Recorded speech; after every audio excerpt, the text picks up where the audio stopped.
میرے نبی پاک صلی اللہ علیہ وسلم نے گھر ٹوٹنے سے بچانے کا نسخہ پہلے یہ بتایا، فرمایا خالی دولت دیکھ کے شادی نہ کرنا، دولت متکبر بنا دے گی، اور خالی حسن دیکھ کے شادی نہ کرنا، حسن آدمی کو سرکش بنا دیتا ہے۔ حضور کیا دیکھیں؟ فرمایا دین دیکھ کے شادی کرنا، اللہ تمہارے لیے برکت پیدا فرما دے گا۔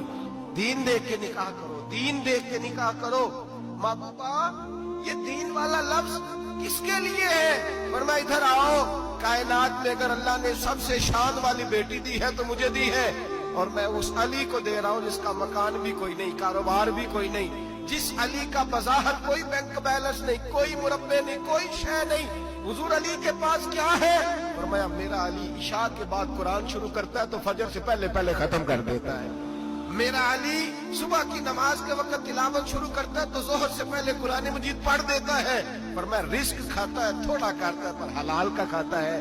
فرمایا پاکیزہ روٹی کھاتا ہے، اور جب میدان میں نکلتا ہے تو برادری کے لیے نہیں نکلتا، جب تلوار لے کے نکلتا ہے تو یہ مکے کے لیے نہیں لڑتا، یہ تلوار لے کے نکلتا ہے تو قومیت کے لیے نہیں لڑتا۔